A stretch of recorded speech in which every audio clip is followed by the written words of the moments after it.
turn the camera, you will cave. That's where we are now. So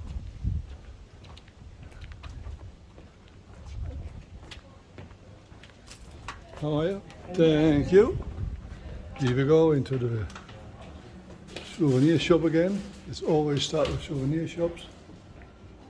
And then show the tickets and off we go.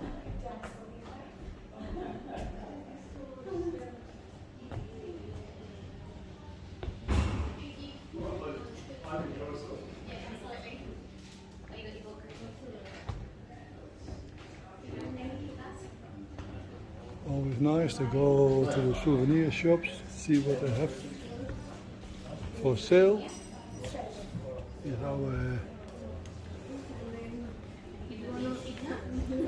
kookaburra here, looking at us. Hee. Funny, eh? Kangaroos looking at us. Whatever you want to buy, you can buy it here. It's all good.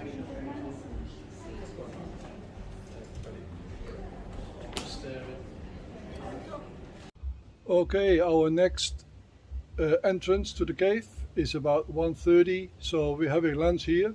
Beautiful outside. I can show you that. I'll turn the camera around. Look at that. So we're having lunch here. It's pretty quiet outside because it's a bit hot.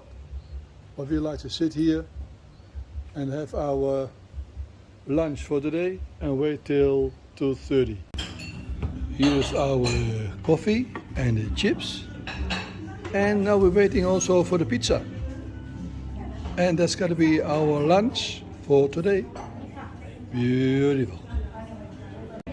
Here's our cappuccino for lunch and our chips for lunch. Now we are waiting for the pizza.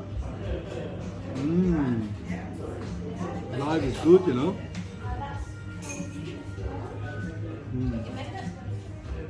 Amazing.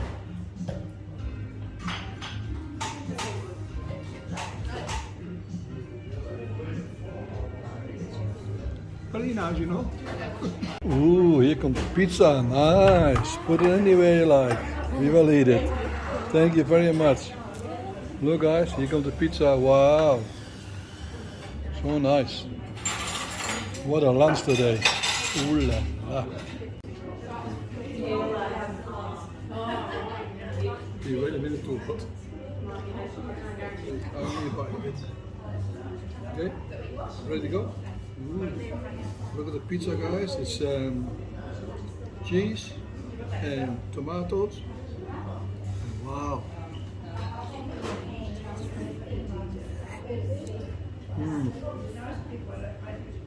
That is nice. And a bit of this. Very nice. I'm happy with it.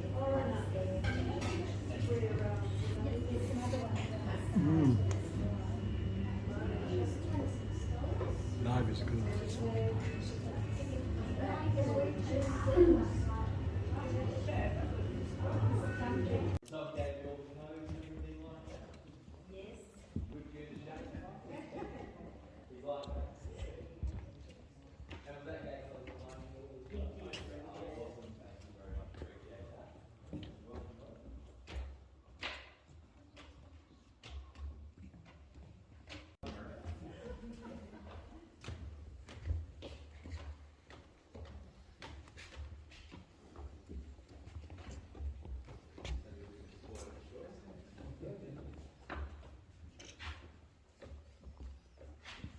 Okay guys, here are we in the other cave and we walk right through it.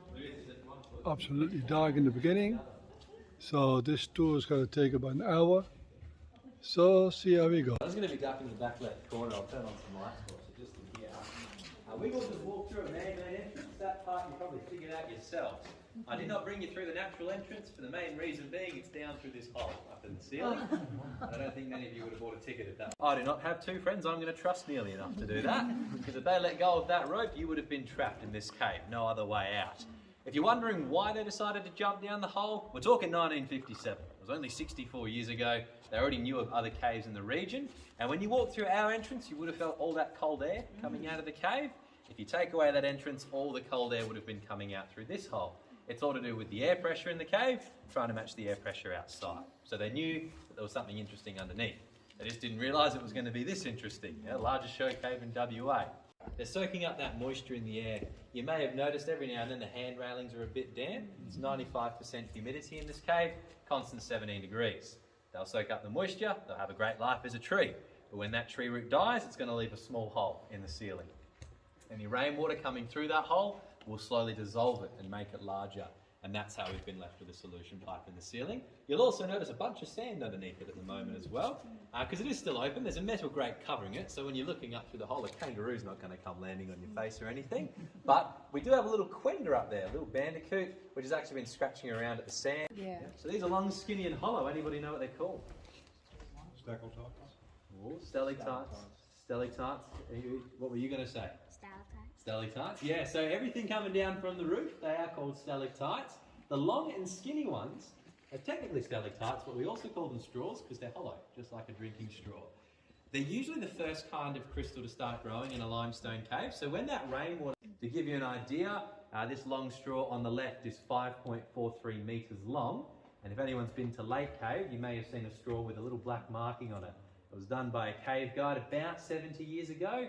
And in that time frame, the straw has grown 2.5 centimetres. Looks like. Forest. I heard trees, forest. Yeah. Anything else coming to mind? Cauliflower, jellyfish. Yeah. So this is why I ask my groups. Lots of different answers. It's like a statue of like, you know, in the Chinese people, the Like- big statue like dragon. Yeah, okay. Yeah, I see what you can make. Smooth rock down there. So flowstone grows because of the way the water travels, which is by flowing along the top of the limestone. So you can imagine, once again, it was a good amount of water.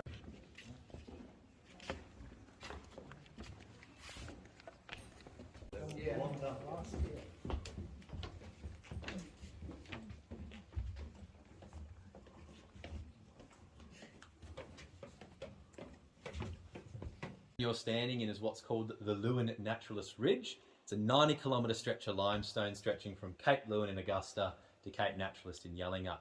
And in that 90 kilometres, there are cave coral. If you said it looked like cauliflower, you would not be getting this light show.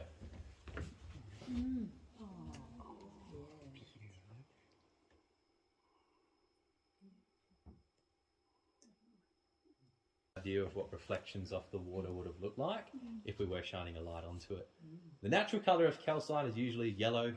The reason they grow like this is because the water drop was travelling along the slope of the water.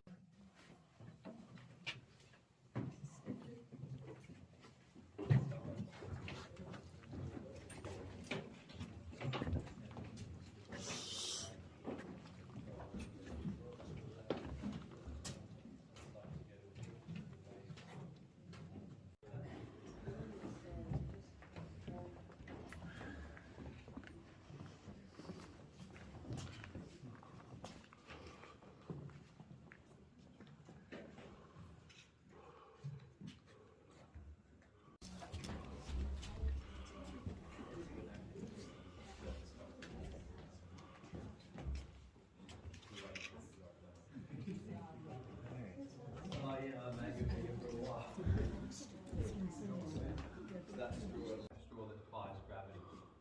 I'll go into detail about helictites a bit later because we have some pretty awesome ones down in this cave. Just coming into 1959, the spot where he was floating, just against that wall that we've walked past at one point in time. So the water's been really, really high. But as of European discovery, 1957, that's how deep the water was. 1980, it's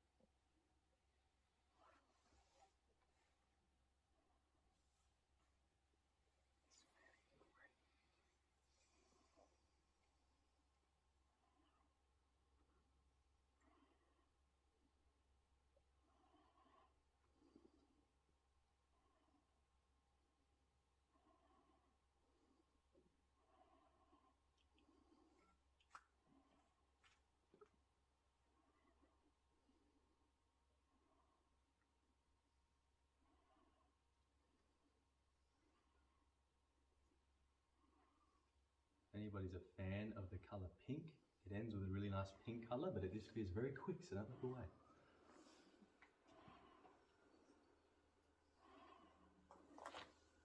You're getting a photo, you want to do it now? Because it's going to go 3, 2, oh, it's gone. I didn't get to 1. They are pretty awesome. What about you folks with that? Okay guys, that's the end of the cave tour. 2 caves, it's enough for us. We hope you enjoy it. We really did. And we see you a bit later on. Bye.